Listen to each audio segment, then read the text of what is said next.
Well, good luck to him. Thank you. Hey, Lenny. Hi. Hey, Lenny.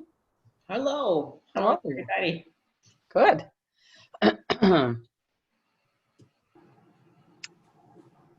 Very good.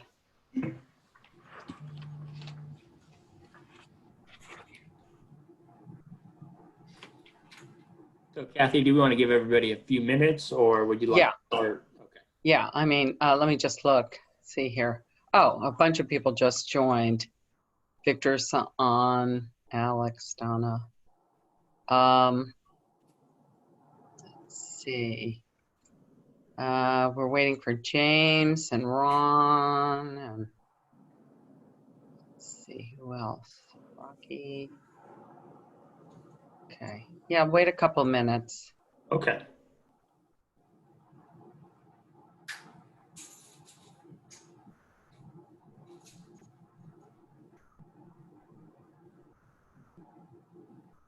Up to 26.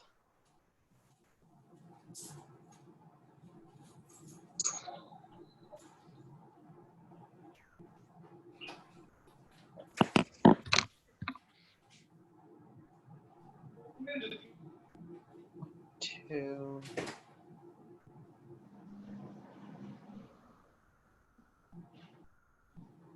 Waiting for a quorum.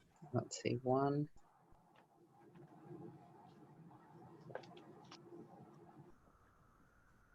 2, 3. Not quite there yet.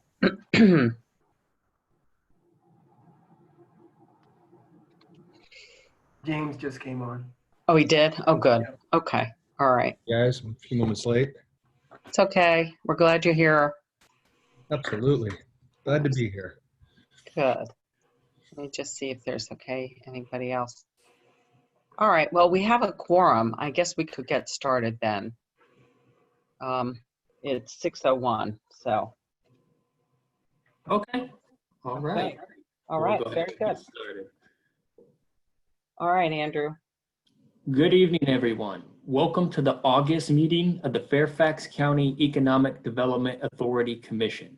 I am Andrew Taherzadeh, Assistant Director of Communication at the EDA.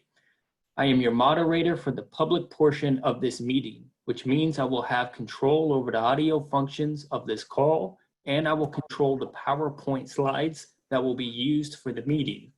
At this time, I would like to ask all those on this call to go ahead and please mute themselves. I would like to welcome these members of the commission who are attending the meeting. Chairman Kathy Lang, Vice Chairman James Quigley, Secretary Ron Johnson, Treasurer and Assistant Secretary Christian Deshar, and members Lenny Hainsworth, Rocky Mitchell, and Stephen Partridge.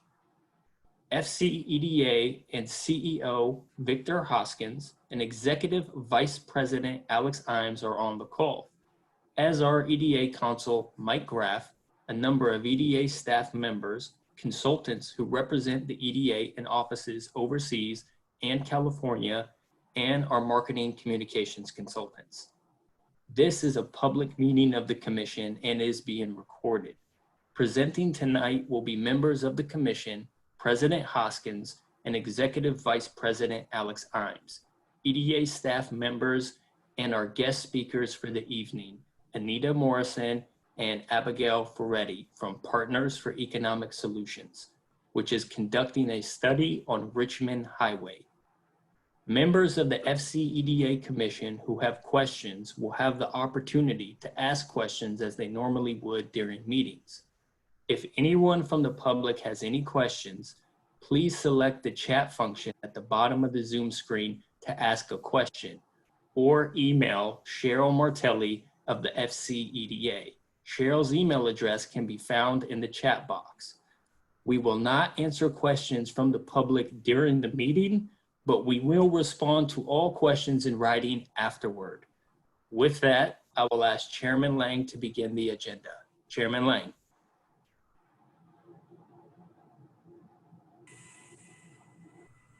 I was following your directions to unmute and mute, and now I'm unmuted again here. I want to welcome everybody this evening, and I trust that everybody is well. As you have seen from the agenda that has gone out, we're going to be dividing this meeting into two parts. We will have an open session, and when we finish that part of the agenda, we'll have a short break. When we resume, the commission, President Victor Hoskins, Executive Vice President Alex Imes, and EDA Council Mike Graff will come back on a separate Zoom link along with us for a closed session. When the closed session is over, we will return to this link to reconvene the open session, certify that we met in closed session for only the specific reasons that we cited beforehand, and then adjourn for the evening. So this is the same process we go through when we're in person. It's just we're using the Zoom approach. So let me start by asking for approval of the July meeting minutes. Do I have a motion? Madam Chair, Ronald Johnson, I so move. Thank you, Commissioner Johnson. Do I have a second? Second by Commissioner Partridge. Great. Thank you very much, Commissioner Partridge. Any discussion?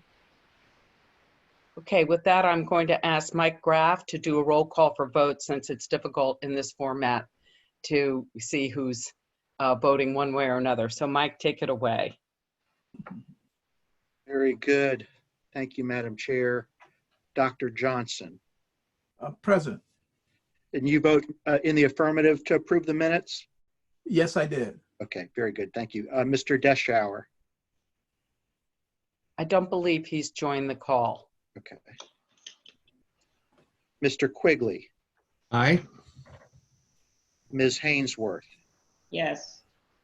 Mr. Partridge, Yes. Mr. Mitchell. I have not seen him join the call. Okay. Chairman Lang, Yes, minutes are approved. thank you very much. Since Commissioner Deschauer has not joined us, I will do the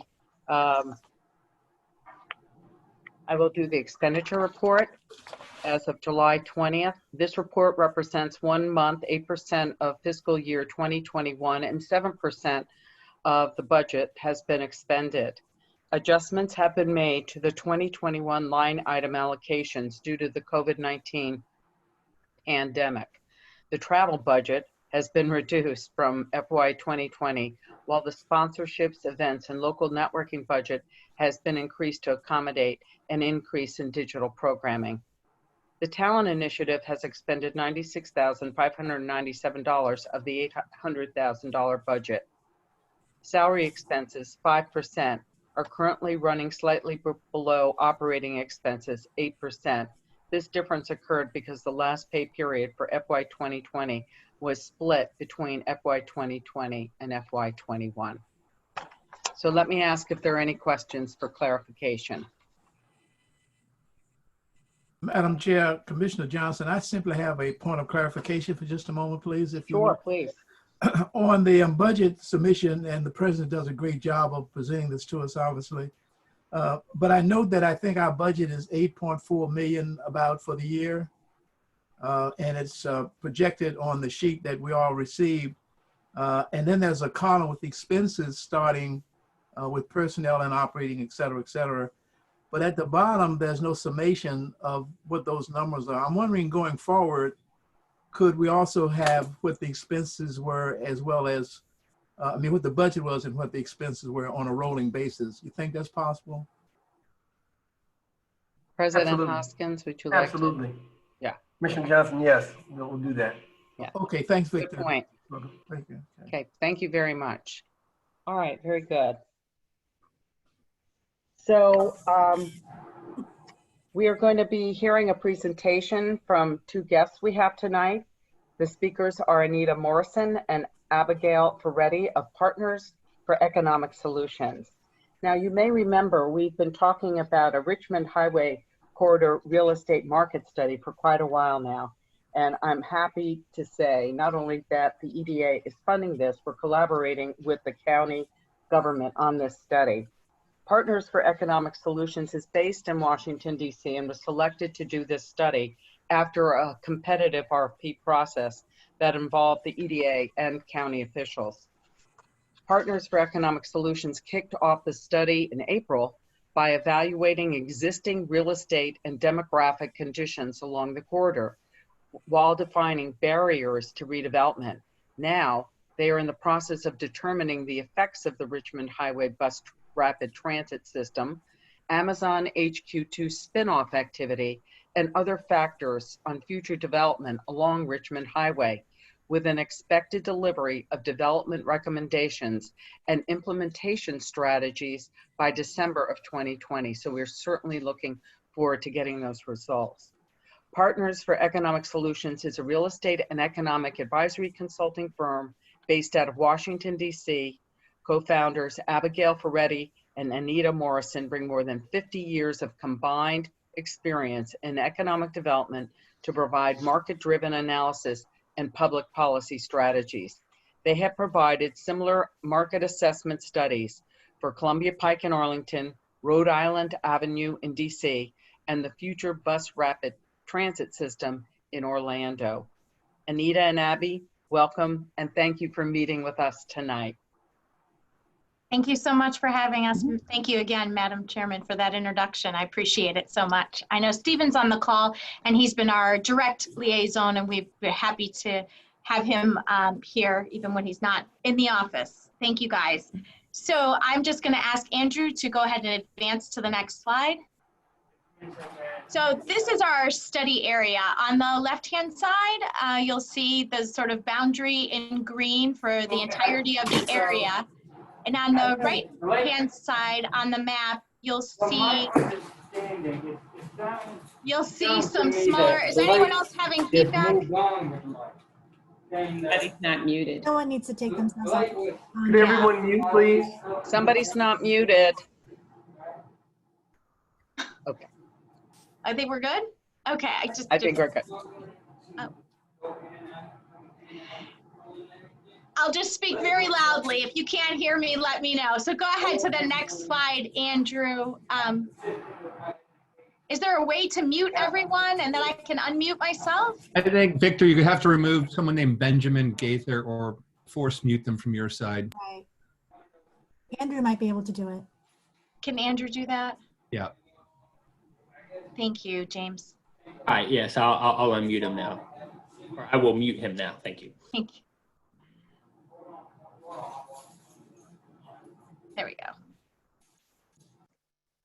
Okay, there we are. Okay, so on the right-hand side, you'll see the Embark study that was completed did a great job of defining what the CBCs would be. And here you see in this map, we've laid them out. We're sort of taking Huntington and North Gateway and combining those. And then we have PennDOT, Beacon, Groveton, Hybla Valley, Gum Springs, South County Center, and Woodlawn. Next slide, please. Go ahead and, yeah, okay. And so for our process, we started with the review, as the Madam Chairman had explained, of the study area and the previously completed studies. We had actually already profiled this corridor and the Embark study when we were working on a bus rapid transit in Florida. So it was wonderful for us because we already were very familiar with the work that had been done in all of the process, but we reviewed a lot of other planning documents and other information. And then we completed the initial demographic analysis and the competition research. Our primary step now, we're at step 3 on this chart, where we're looking at the assessment and finalizing kind of where we believe the 3 land uses, which are retail, hospitality, and office and research, and what those conclusions and recommendations will be in step 4. It is a 9-month process, and we're hoping to have some preliminary findings actually later in the fall before Thanksgiving. Next slide, please. And so when we look at the study area, I made a really good point of showing you folks the broader area, but here's what we see in terms of the overlapping demographics. And so you see here Some of the study areas and some of these CBCs where you'll have stops for the BRT actually overlap in terms of their market conditions and the economics. And so PennDOT and Beacon Groveton, as well as South County Center and Woodlawn are going to have overlap in terms of conditions, and they're also going to have competition that we're going to take into account for each of these land uses. Throughout this entire study area, you have, just to get a sense of scale, about 9,000 rental units, 1.4 million square feet of office space, and 3.9 million square feet of retail. So it's a lot of existing conditions and a lot of existing development. The first ring suburb, so it's got a lot of development, and it seems to be a place where we anticipate the development to shift over time from a suburban nature to more urban. Next slide, please. And so when we look at the retail throughout the corridor, we see several different product types. This is really telling from us from an economic perspective. We see freestanding stores like the 7-Eleven here. We see converted residential properties that have been converted from once single family homes into retail uses.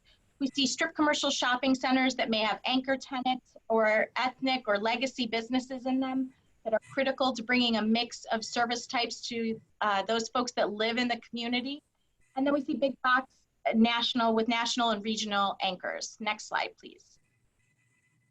So we take a look overall at the health of the retail market, and we take a good chance to kind of focus in on what kind of information we can find from data sources that we have out there. And this table sort of highlights the existing retail conditions along the corridors over from 2000 to over the last 20 years, although this is a bit of a shortened version. And we see that, you know, for this 3.3 million square feet, we look at this line that's coming across the top, which is the vacancy. And so we're sort of looking at, well, how is the vacancy rate faring? And for us, a healthy market would show that you would have a vacancy rate somewhat less than 10%. And you'll see here that you're hovering right around that 90% in the most recent data from 2019. We have data from 2020, but I'm going to talk to you about that's a little bit different because of COVID.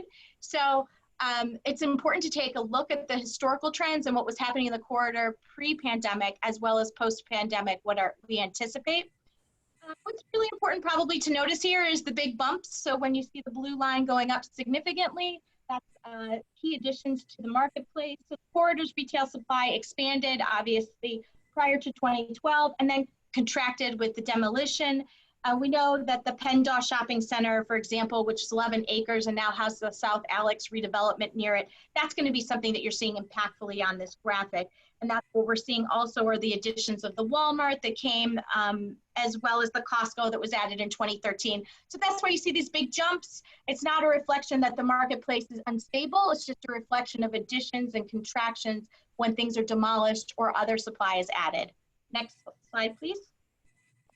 So when we get into the specifics of each of the study areas, this would be the Huntington North Gateway area. And this is the broader area, again, not defined and limited by the CBC, but just where we look in to see what's happening in terms of the retail space.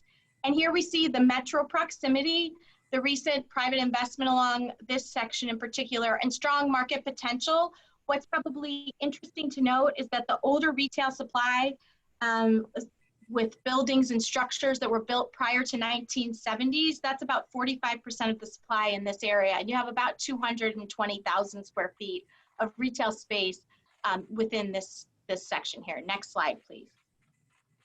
So for PennDOT, South Alex being the redevelopment by combined properties with the Aldi anchor, Novus's multifamily building, that really kind of pulls our eye and draws us into what we're thinking about here. Here we see that a large portion of the space is obviously the Walmart. 62% of the space has been built since 2000. So not something to consider. I would consider this a positive market condition in this marketplace. And then obviously we just note that the townhouse investment and the large scale redevelopment of South Alex is starting to help make a trajectory for this market here. But we don't want to forget that you have outstanding assets in your retail community. This Krispy Kreme donuts, I think, is a treasure. I know not everybody agrees, but I like a good donut. Next slide, please. We also took a look at the conditions along the market from the parcel IDs. So we took data about the value of these parcels as it related to the improvements on the property and did a comparative analysis to determine what might have underutilization. In some cases, the underutilization is anticipated because of the type of commercial activity you may have, which would be a retail shopping center with a lot of surface parking. But in other instances, it's an opportunity for us to sort of draw our eye in and say what's happening here from the market side and what can be done in the future as we move forward. We also mark those where we have vacancies or large parcels that are vacant, again, to draw our eye in. It doesn't necessarily mean that these are going to be where redevelopment would occur, but it's a place for us to focus our energy when we first take a scan of what the market conditions are. So here you'll see we tightened into the CBC boundaries that were defined by Embark, and we did this analysis along the corridor prior to inventorying each retail business along the corridor. Next slide, please.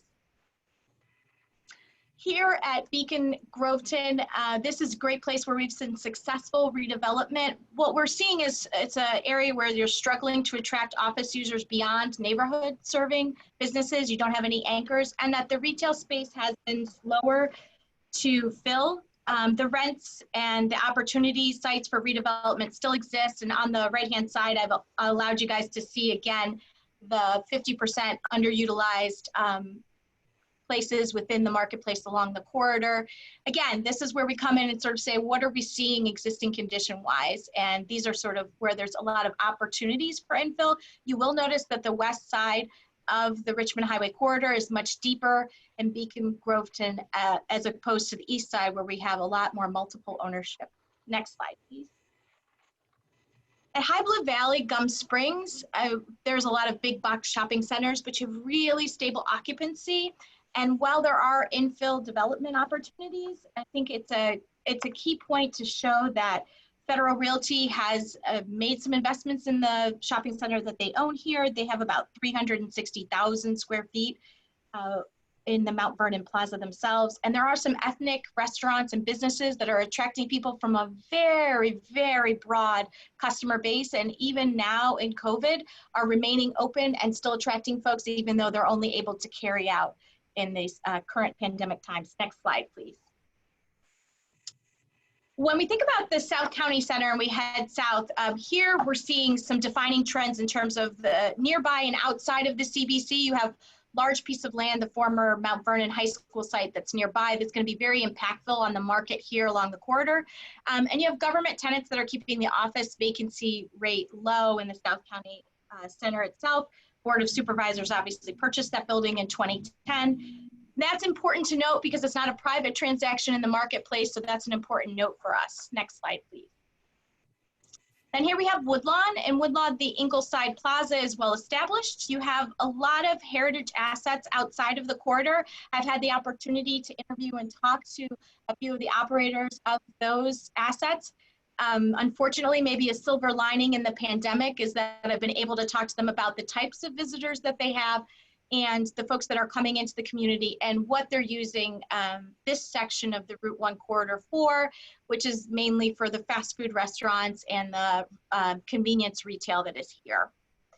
And I just would make a note that there is a redevelopment limitation in this particular corridor because of the flooding of the Doge Creek that we are considering as well. When we think about redevelopment, we want to think about land parcels, what's available and what's really available, because we do know that in these environmentally sensitive times, not all land that is not developed is necessarily ripe for development and infill opportunities. Next slide, please.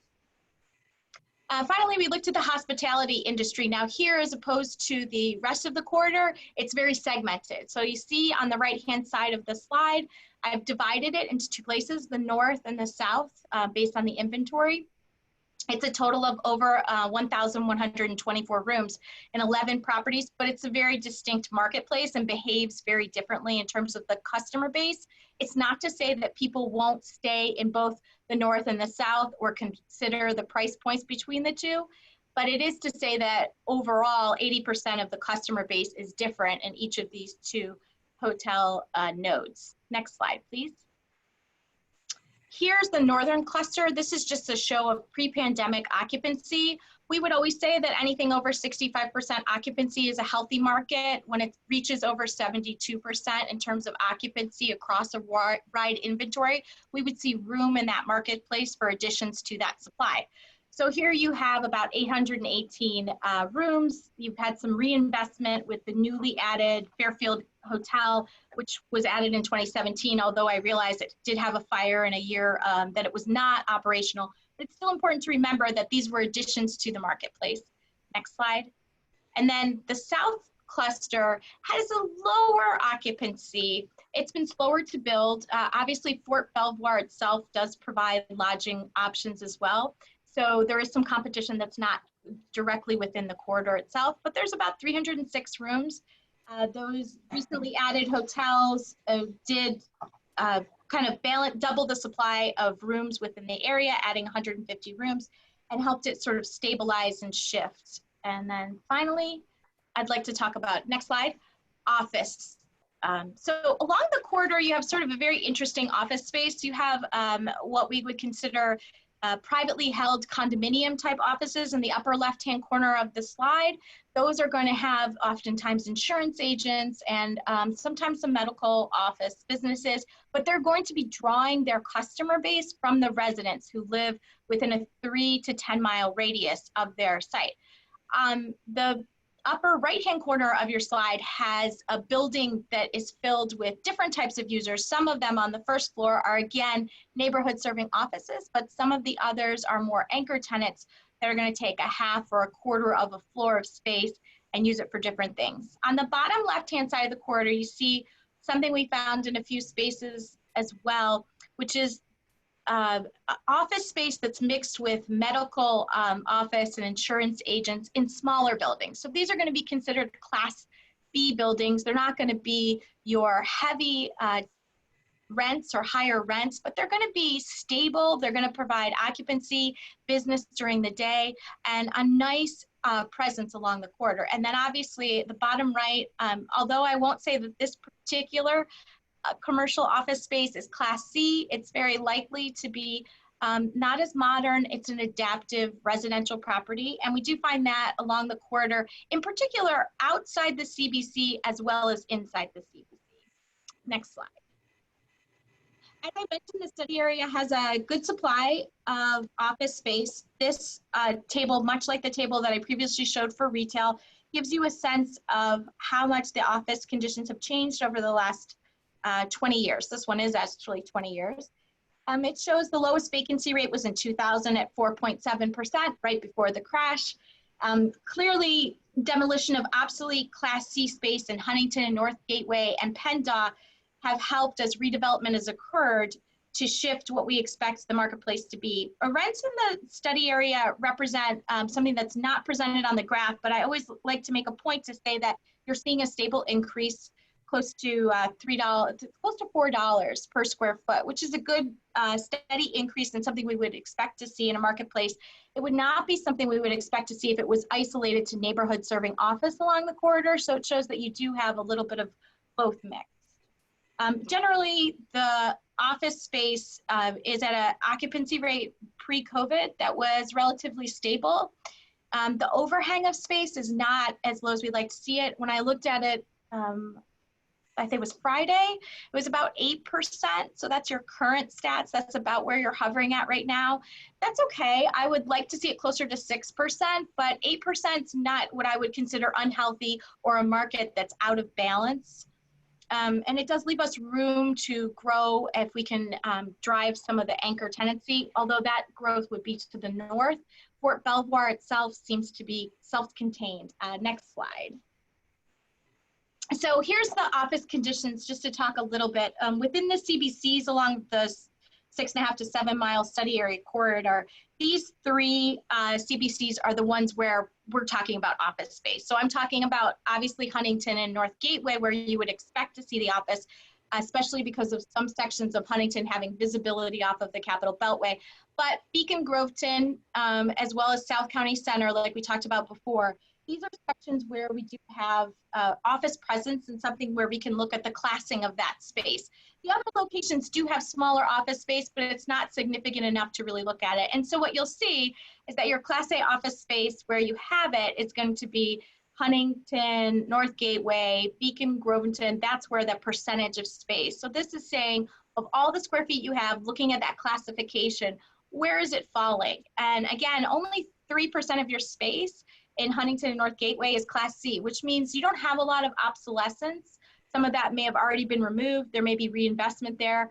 Part of it is that you do have a metro station, and so your benefit that you will have this bus rapid transit as well as the metro. Beacon Groventon has a large quantity, 18% Class B, but it also has 26%, more than a quarter, in Class C space. And so it's a question for us when we look at that, where are there opportunities where that Class C space may be reinvested or redeveloped? And then finally at South County Center, you have a large anchor that is really kind of more government using, which often gets the classification of Class C, but it's a stable Class C, not to fear. It consists of about 320,000 square feet there, which is a large quantity and mainly made up of those government anchors. And that concludes sort of my summary of where the existing conditions are today and what's drawing my eye, my interest, and Anita's as well. She's available just as I am. I'm going to ask her to unmute and we can respond to sort of some Q&A and go through any images you want to see again more slowly. Thanks again.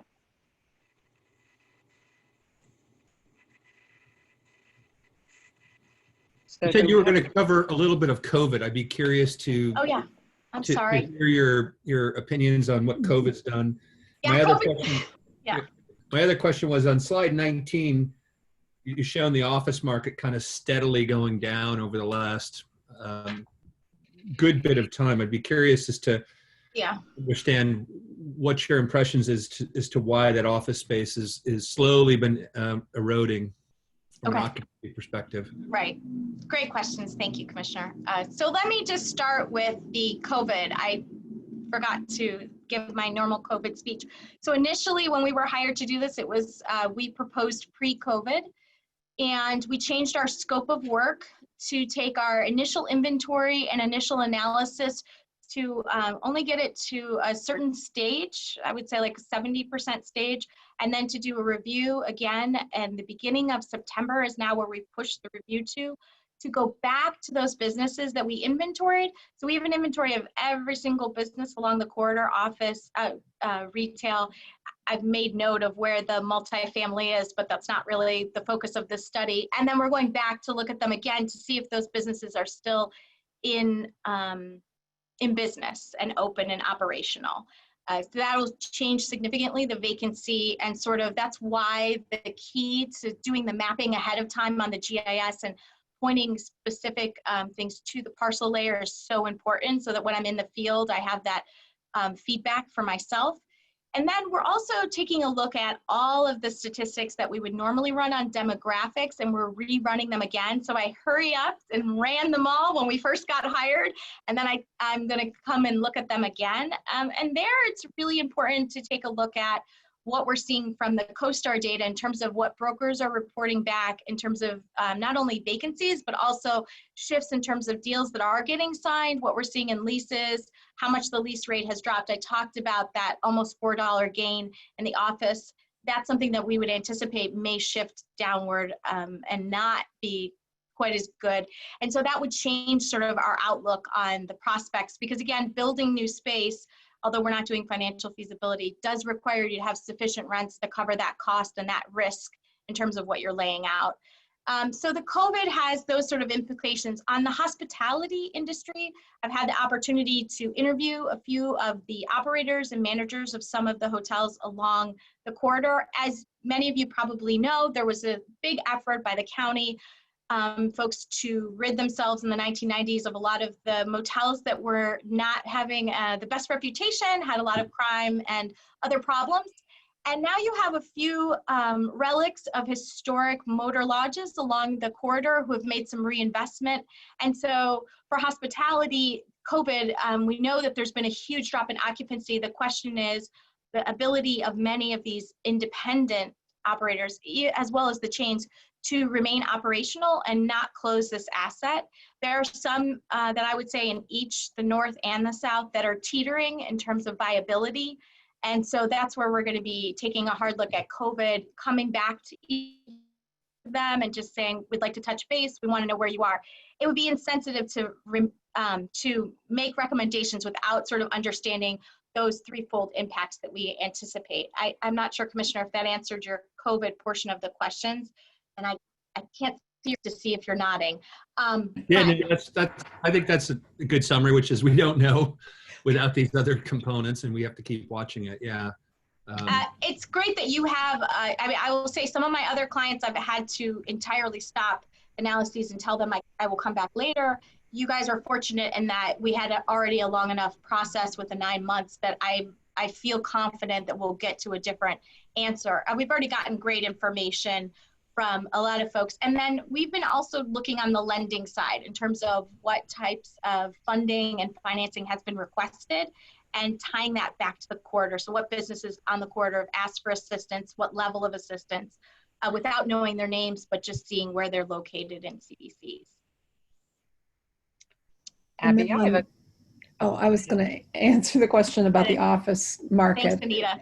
Yeah, so the office market has really been hit regionally.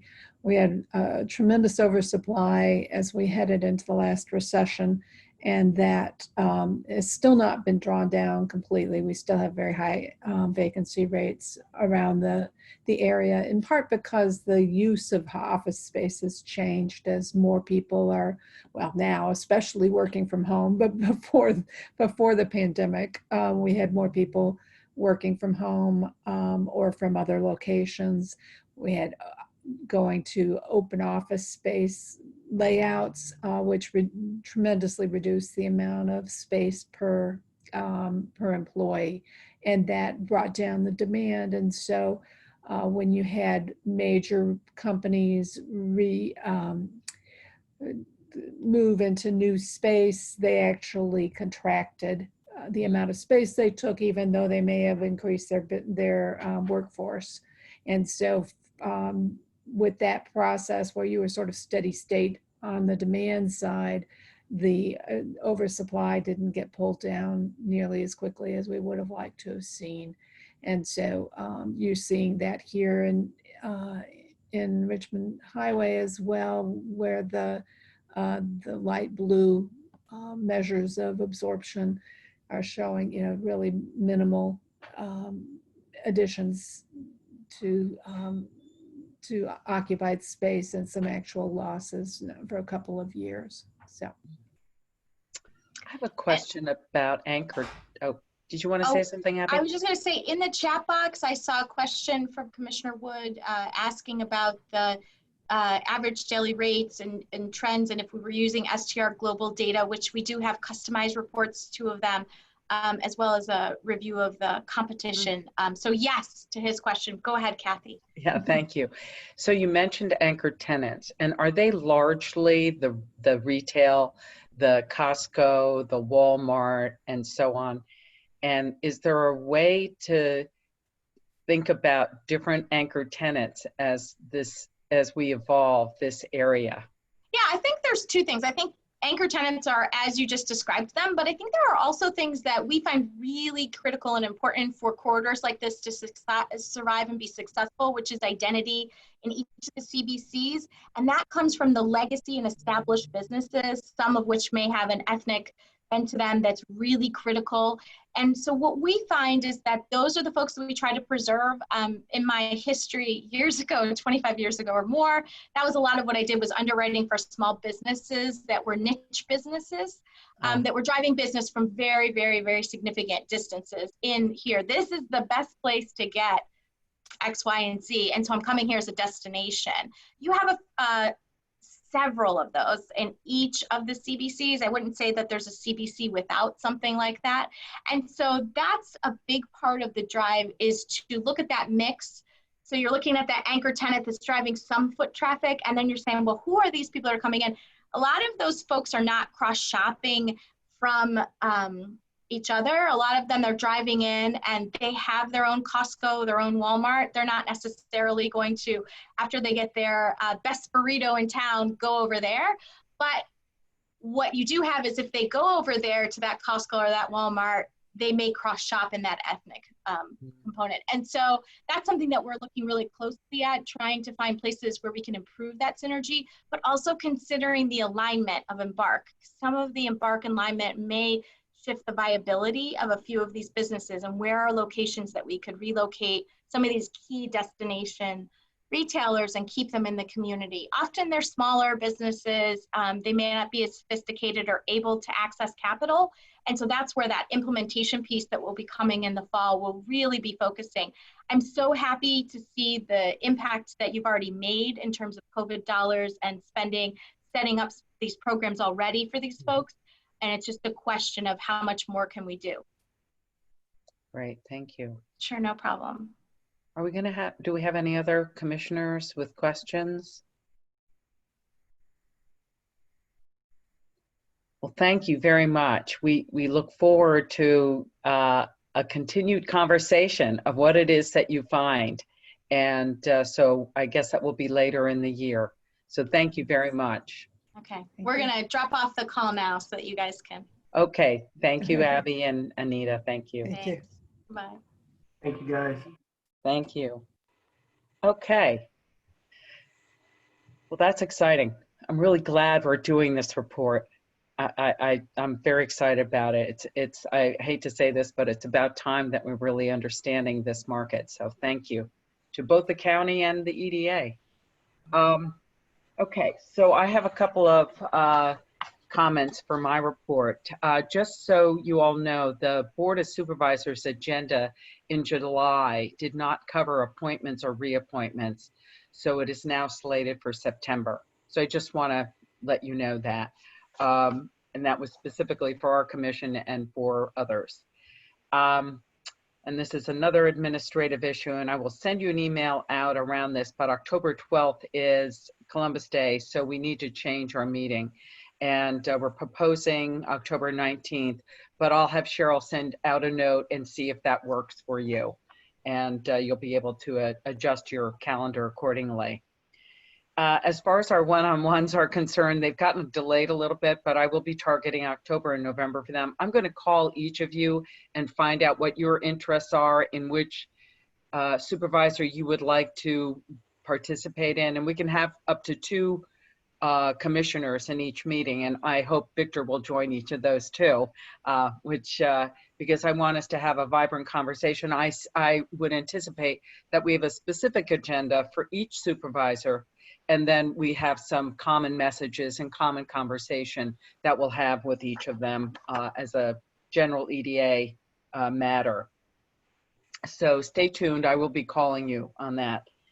The scorecard metrics, I know that Victor and the team are doing some additional analysis, and so they will be coming forward in September with some recommendations regarding our scorecard for the following year, which will be very interesting, especially in the COVID world, how we're going to figure out our metrics for success.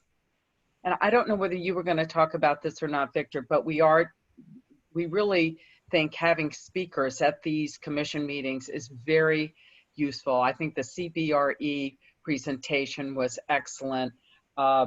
So we are going to continue to look for, not at every meeting, but at a number of meetings, thought leaders, dignitaries, economists, authors, people that I think we can learn from, people that can help inform our strategy, people that can help us think about this innovation, leadership, and economy that we want to drive. So if you know of somebody that you think is outstanding and could be a part of that, part of a session, I would love to hear about it. I know that Alex is going to be leading this effort for Victor. So please let us know, and we will continue to do that as a part of our board meetings. Not to overtake from our business, but to be additive and to enrich our understanding of different dynamics and what we need to know about, especially not just now, but really in all times. So with that, I am going to turn it over to our president, who I believe had an anniversary, a 1-year anniversary. Yes, Madam Chair, thank you so much. And I want to thank all the commissioners that sent me kind notes and inspirational quotes. I read every one of them a couple of times, and I'm one of those people that believe that there's a lot of power in words, and I deeply appreciated the words that I received from everyone. And the staff was also very kind, and they extended themselves and really, really, I really have had a wonderful first year. It's been fantastic. I couldn't ask for more. So Victor, your microphone is everybody hearing sort of a gurgling? Yeah, I'm not sure what's going on, but your voice is coming through gurgly. That's a technical term. I'm not sure what we can do about that. Let's see. Yeah, it's still coming through. I don't know how you fix it.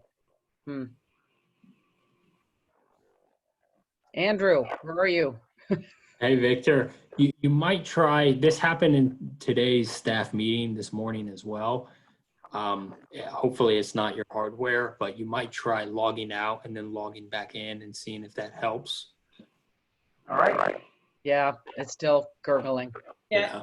Before you do that, check your speaker if it's standalone to see if it's if actually the connection is tight.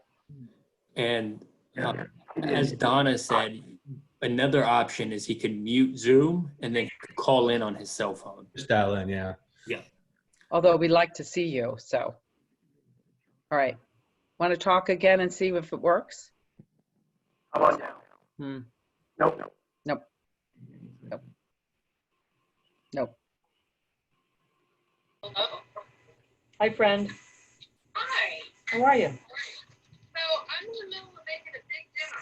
Big dinner for who? Somebody's not on mute. And what is for dinner? For employees leaving for college, so I have a lot of meal requests. Okay. Who's not on mute? You might want to think about whether you're on mute or not. Look at your little thing. I think maybe the message got through. So, but I do think we've had a very good year, and I think, we're excited to have Victor on board with us. And I know he took a week off, believe it or not. And he stayed in the area, but he did take a week off, and which was good because he has been going nonstop. So we were really pleased that he was able to squeeze that in, and then for the celebration for his 1-year anniversary. So we'll see if we get Victor back again. Please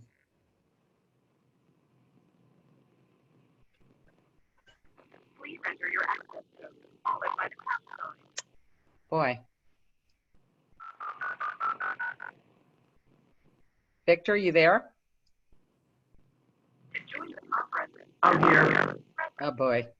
You might have to come in by phone. Yeah, Victor, I would suggest try to mute your computer microphone and then call in. Oh, that's a good idea. Yeah, we can still see you. Yeah, we can see you, but we'll hear your voice through your phone. Well, in the meantime, Alan can do his Perfect. piece. Lovely. Okay, Alan, take it away. Howdy. Howdy. Let me find I just blitzed out of my, oh God, hang on a second. I've got to, okay. All right. Hey, good evening, everybody. Thanks for the opportunity to make the first media outreach report of the fiscal year. Next slide, please. So, go ahead. Am I good? So we made some good hay with 2 releases that we put out last month that really highlight 2 elements of our messaging right now.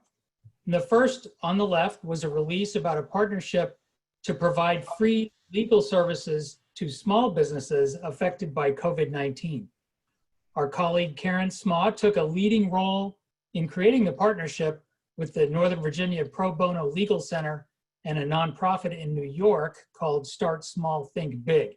This is a great addition to the services that the EDA has offered to connect businesses with resources and information to help them bridge the economic downturn created by the pandemic. But at the same time that many companies are affected by the pandemic, we also can recognize that our economy is one of the most resilient ones in the nation. Our unemployment rate is a fraction of that of many other metro areas, and many tech companies are still hiring. So we put together some great information that came in at the very end of the month. For one thing, a leading tech job placement site called DICE noted that tech job openings in Virginia companies actually increased during the second quarter of the year compared to the second quarter of 2019. Yes, you heard that right. They increased their tech job openings during the pandemic. And that was especially a contrast with states such as California, Texas, and New York. At the same time, Business Facilities Magazine published its 2020 rankings of states, and Virginia did very well in categories that mean a lot to our tech executives: cybersecurity, digital infrastructure, talent attraction, and overall business climate. So we combined those in a release that's on the right to emphasize the resiliency of our regional economy. And you can see from the impressions and the ad equivalency that we did pretty well with both of those releases. But wait, there's more. Next slide, please. So our team at DCI did media outreach around the July 14th virtual career fair that you're going to hear Mike Batt talk about in just a minute. And I want to tell you that I'm particularly proud of a couple of these placements. The first one you see there is a blog post that ran on the American Express website about the usefulness of virtual events at a time when you really can't do in-person events. So there's not a ton of earned media value attached to this, but this blog gets a lot of eyeballs in the business and entrepreneurial sectors that are great for us and a great place to highlight the innovative steps that we are taking to address a particular pain point of businesses that are hiring right now. I also like the placement in CIO Dive, which I hadn't heard of before, to be honest. It's a trade publication, but it's a national news site geared toward IT professionals. And on the right is a social media post from the reporter who wrote that story. So again, these are the kinds of placements we need to make Northern Virginia better known as a tech hub and replace that word unknown that we saw in the tech perception research word cloud that DCI put together a couple of months ago. Next slide, please. We're also working to build the Fairfax County and Northern Virginia tech brand in international markets, the international markets that are important to us. And this blog post in the Times of Israel is a great example. This is actually the second Times of Israel blog post that features either the EDA or companies in Northern Virginia, and this one being an Israeli software company that has an office in Reston called Priority Software. And on the right is a nice shout out from the company itself on social media, which of course other Israeli business people will see. So this is great stuff. Next slide, please. So as you know, we've been tracking our share of voice against economic development organizations in competitive markets. As you can see, we did okay against a lot of them. We didn't do that great against New York City's Economic Development Council, however. They dominated this group in July, really on the strength of two news items. One was a COVID-19 recovery strategy that the EDC there put together and co-sponsored. And then there was a decision made last month to move the New York City Film Festival to outdoor locations.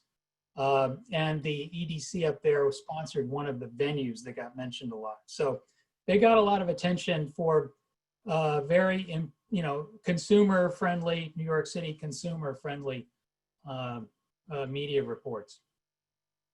But let's just see how we did in the local market, shall we? Next slide, please. Okay, what do I need to say here? We completely dominated the regional share of voice last month. So as I like to say, can you say mic drop? Yes. So next slide, please. So how does all this stack up in terms of impressions and media value? I consider this a modest start to the fiscal year. We didn't get any media pickup in Yahoo Singapore last month, which unfortunately, which has driven up media value in the last several months. But given that this is the first month of the fiscal year, and these numbers are also our year-to-date numbers. So I think an okay start. We're going to keep plugging away.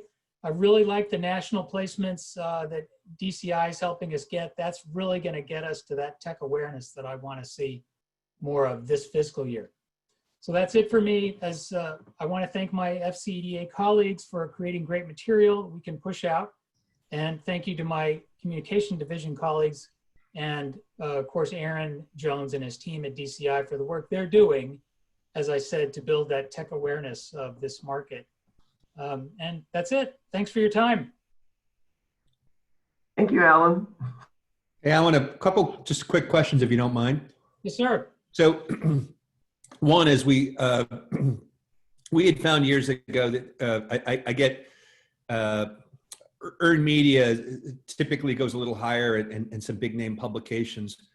But we found early on in the life of the company that actual conversion to hits to our website were up way more with something like a TechCrunch than even a New York Times post at some points, right? And so even though these aren't have maybe higher earned media, I'd be curious with these more digital impressions that may not drive up ad equivalency, but that actually drive conversion. Are we getting with some of these blogs link backs from these organizations? And are we tracking to see if it's actually converting to web traffic or calls to action? You know, we have looked at it, Commissioner Quigley, and it's been very spotty. I will say sometimes we can see a bump in website traffic right after some of these, and then sometimes we don't. And I have to say, I'm not seeing any consistency yet to what is going to necessarily drive traffic to the website. With some of these stories, like I guess take the American Express story, were there actual links in those stories to us, or was it just a mention of us? There was a link to the EDA in that one. Got it. Okay. But we were not the only focus in that story, but we had a nice mention in there. Okay. But yeah, so I wish I could say yes. I'm seeing consistency, but I'm really not. Okay. But I'll take a look at it a little bit more and see what else I can find. But I haven't seen anything yet that is really consistent to me. Got it. Okay. Thanks. Thanks for the question. You're on mute. Any other questions? I'll tell you, this technology. Okay, Victor, we're ready for your report. Are you, it sounds much better, so. Great, fantastic. Well, I would like to now hand it over to Mike Back, who I'd like him to talk about the talent initiative, and then I will finish my report. Okay.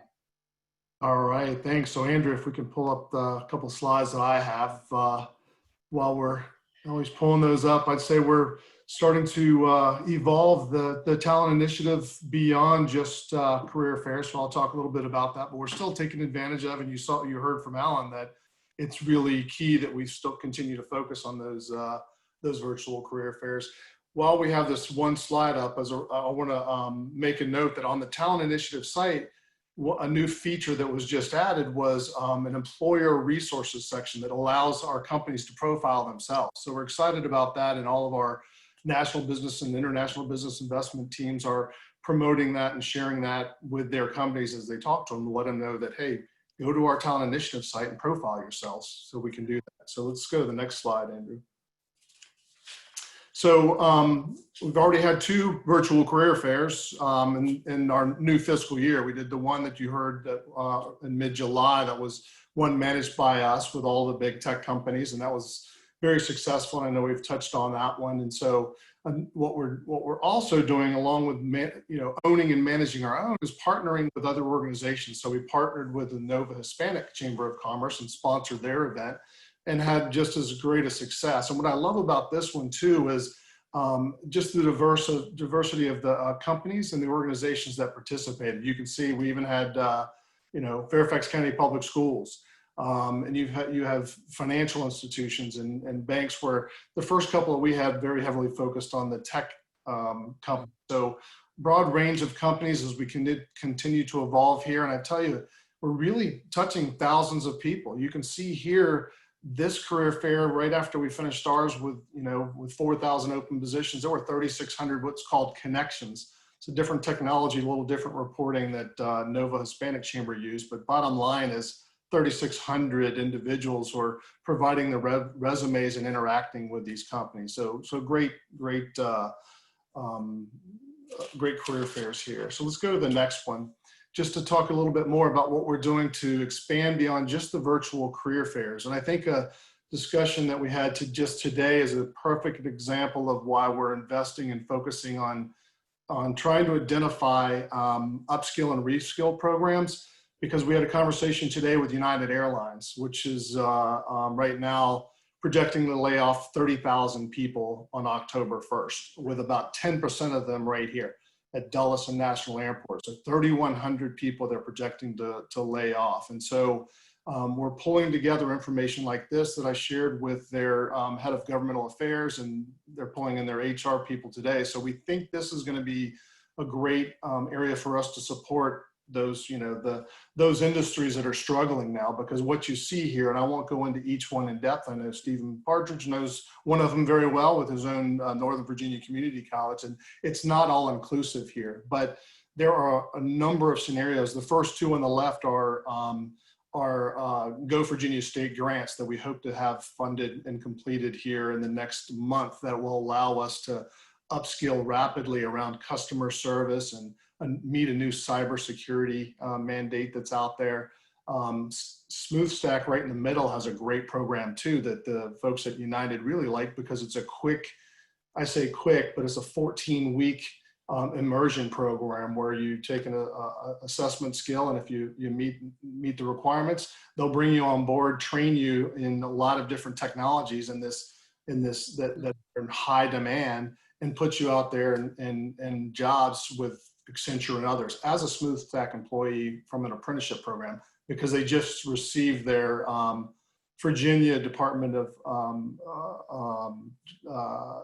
Workforce Development certification. So some great programs that we're working on here. And again, it's not all inclusive, but just know that we're working on these, and we're recommending them and engaging and connecting them with companies like United and Hilton and others.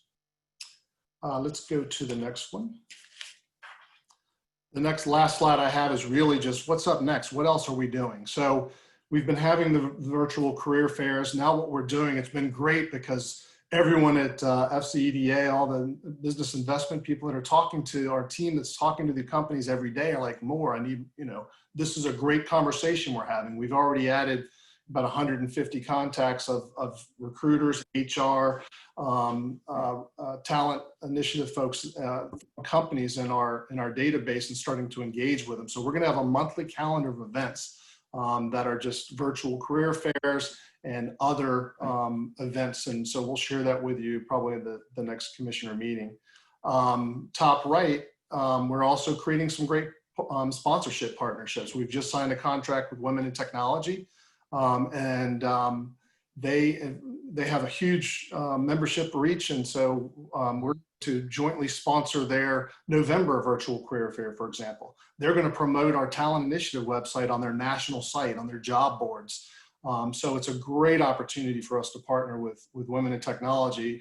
We're working on the same partnerships with the National Society of Black Engineers, the Society of Hispanic Professional Engineers. So some great partnerships and sponsorships that we're working with. bottom left, we're finding in continued conversations with all the universities, they're doing their own virtual events right now. This is the time of year when the college kids are going back, where they're doing their own virtual career fairs and internship fairs with all the companies. So we're getting creative and partnering with them, and we're working with a company called Tallow and Ping that will allow us to engage with all of those universities. And we're talking across the country too, not just at a regional level. So be on the lookout for some more information there. And then finally, in the bottom right, we had a great conversation. Spencer on our team, Spencer Wood, connected us with Stanford University. And we had a really good conversation with Stanford that really drives a lot of technology talent out of their university. And historically, they just go right down the street to Silicon Valley. They were very interested in what we had to offer, what you heard from Alan, and the fact that Dive noted that we're number 2 now for tech jobs. Cyber's number 1, so lots of opportunity. They gave us some great feedback, and we want to do things in partnership with Visit Fairfax to do some virtual tours of Northern Virginia through the neighborhoods and where they can find careers and what it means to come here to Northern Virginia. So some really cool stuff we're doing around the talent initiative. So I'll end there and see if there's any questions you might have. Are there any questions? These were layoffs and not furloughs. Is that correct from United? From United, they told us that it's mainly union driven. So they will be, I don't know if they're considering them, layoffs, or they didn't say specifically furloughs or layoffs, but they did say based on the union scenarios that based on their tenure, if flying comes back, economy comes back, and people are getting on planes again, they will hire back from those folks. So we're all partnering them with Walmart. We connected with Walmart's regional HR team, who said that they'll hire them now. They still have thousands of jobs available now, and they'll hire them temporarily. So I think we're coming up with some good models for United. Mike, this may be more. By the way, it's baggage handlers all the way through pilots, so it's everybody. Wow.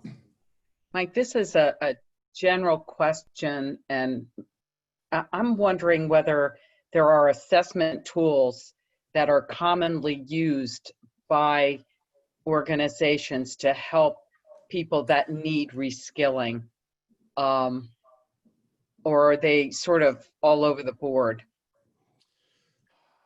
It's a good question. We probably need to check that. I need to do some more research on that. I'll tell you that Skip International, they have a skills assessment test to say, do they come with a background or interest level in technology and engineering or development, even if it's just technology games, where they can tell through a skills assessment if that's the right way for them to go to get into their technology development programs, or are there some other opportunities? Alarm.com with the apprenticeship program they had with Nova, or Walmart, for example. And Victor and I sat on a call with Walmart's HR leadership, and people might perception-wise think, okay, yeah, I'll go push some carts or work the register, but no, there is a great career opportunity with Walmart, to include Walmart Labs right here in Reston. So there's lots of opportunity that we're trying to work with United and others on. Thank you. Any other question? Mike, this is really exciting. And what perfect timing. I mean, that we're taking a leadership role in really driving people who need jobs, people who need reskilling, and people that want to move into other directions or move into other companies. It's really exciting. Thank you. It's a great program, and I think that all of us have rallied around it. We're very appreciative for the county investing in it. So whatever we need to do to make sure that we educate you, that we have the dialogue, you've been great to provide the feedback, but we want to make sure that the county continues to see the value in this, and because we surely do. Well, we'll make sure when we're talking to the supervisors to brief them on a lot of things, but very much on this program, so they know the specifics. So great, thank you. Yeah. Victor, are we ready for you? I think so. Is my audio working? Much better. Yes. Great. Well, I would like to say that what's going on right now with our organization in the last 12 months even with this COVID scenario, is that we're developing a reputation of being an economic development organization that solves the problems of companies. And the big problem right now is hiring. 32,000 open positions in Fairfax County alone, 66,000 open positions in Northern Virginia, almost 100,000 open positions throughout the DMV. If we can develop the reputation and we can develop the brand of delivering for these companies, we can change not only who we are, we can change how we grow. And specifically, if you look at some of the things that have already happened, one company created a list of 75 people for their pipeline from our first career fair, an African-American woman-owned company. Unbelievable. I mean, who can say that an economic development agency has delivered them, 75 potential employees? Nobody. We can say that now. We've had other organizations tell us that they have hired people on the spot. A data analyst was hired on the spot from one of our organizations. And actually, this woman, it was an African-American woman from Minnesota, was hired in Northern Virginia for a position. So if we can continue to do this and then combine this with what we're doing in earned media, pushing out the message of being the technology and innovation center of the Western Hemisphere, and then putting out the proof points that we are. 70% of the internet traffic in the world comes through here. 60 universities graduating 4,000 students. $1 billion Virginia Tech campus, $500 million, George Mason University campus. We have all the proof points to continue to build that. But this is all about building brand and not spending millions and millions of dollars on media, but getting that media identity and also the really great stories to go along with it. So for us, storytelling is a big part of it. And we've had companies ask us, so, Victor, how can we be part of this? How can we help? We say, what's the interesting technology you're working with right now? Tell us about your products and services. Who are your HR people? Are they having trouble hiring? Let's connect them with Mike. I mean, it has become a soft door. It's become a warm market opening line for us. I mean, it really has. And it's surprised to me how powerful it is. And I think that as long as we keep doing that and stay on this, the next 12 to 24 months will put us in a position where I don't think anybody can catch us. And that's really where I want to be, where everybody wants to come here and everyone wants to figure out how we got them here. And everybody that grows up here and goes to school here stays here. We want to keep our talent. We want to retrain our talent. We want to grow our talent. That's really what we want to do. So we've been really focused on some interesting presentations. I did a presentation with BizNow earlier this month. Actually, it was on the 14th. And we had over 200 folks on this presentation. And what I was talking about was basically the new normal, how we're transitioning into this new normal, what our businesses are asking us, how we can work with their business to help them grow. And then we also, I had the opportunity to present to a group of students, high school students that have an interest in commercial real estate. I'm part of a real estate executive organization that works with 150 youth every summer around the country on 3 campuses. I did a presentation virtually on the MIT campus. There's also a Cornell campus and University of Miami campus, all focused on commercial real estate and introducing people of color, kids of color to the industry, because we are extremely underrepresented in commercial real estate. This month, even before I took my vacation, I had an opportunity to meet with the DMV task force and move the ball forward on the regional economic development strategy. And at this point, we plan on pulling in the alliance from Maryland, the Economic Development Department, of course, the District of Columbia, and combining them with our work in Northern Virginia. The hope is that when this is all over, it will be the entire DMV involved in this strategy. Of course, I continue to work with Fairfax County Economic Development. We're working with the Advisory Commission. I did a presentation on the talent initiative. I didn't do as well as Mike, but I did the best I could. I think they enjoyed it. I only had 8 minutes to present, and it went off, I think, quite well. I think they were quite pleased, and we want to continue to keep them in the loop.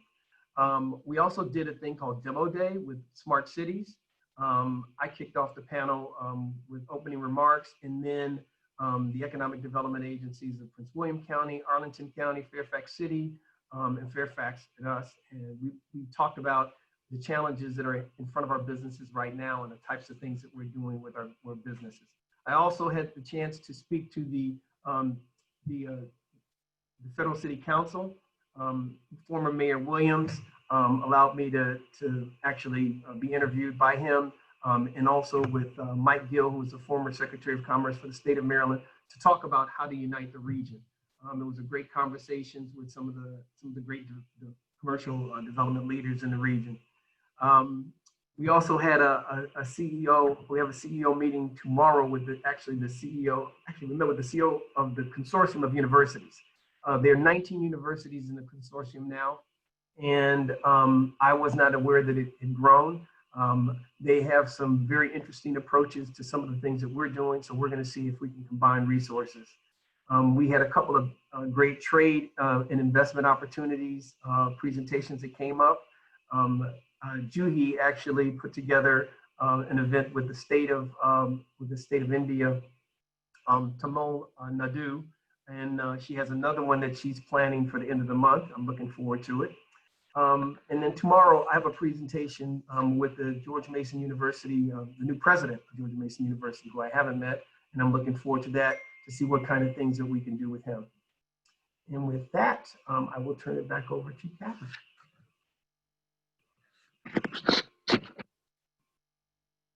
Thank you. You're not very busy, so thank you. That's really phenomenal. So, off. Huh? And I got a week off. You did get a week off. That's right. Wonderful. So we are going to now move into a closed session. So I'm going to be looking for a motion to move into the closed session, the purpose of which is to talk about personnel matters. May I hear a motion for that? So moved by Commissioner Partridge. Okay. Do I hear a second? Second. Lenny Okay. Hayford. Yeah. Okay, Lenny. Very good. Any discussion? Mike, do your thing. Oh, thanks, Kathy. So to just elucidate the motion a little bit, the motion is to move into closed session to discuss specific personnel legal matters under 2.2 3711 A8 of the code. And I will ask Dr. Johnson if he approves that motion. Yes, I do approve as Secretary Council. Very good. Mr. Quigley. Aye. Ms. Hainsworth. Yes. Mr. Partridge. Aye. Chairman Lang. Yes. So then, Kathy, I think the members of the commission, myself, and staff that you'd like to invite to join in the closed session, we would drop off and we'll go on to the other Zoom room, I believe. That's right. And then at the end of that, we will then come back into the open session Zoom as we would if we were in a face-to-face meeting. So that's right. Okay. All right. I think that takes care of that. We will now go into the closed session. Thank you very much, everybody who has joined us this evening. And we'll be back in a while. Thank you very much. Thank you, Chairman Lang. This concludes the open portion of the August meeting of the Fairfax County Economic Development Authority Commission. I would like to thank everybody who has been on this call. If any member of the public has not asked a question, please email the question to Cheryl Martelli of the FCEDA. For more information about the work of the EDA, please visit www.fairfaxcountyeda.org. Stay safe, be well, and have a good night. Thank you.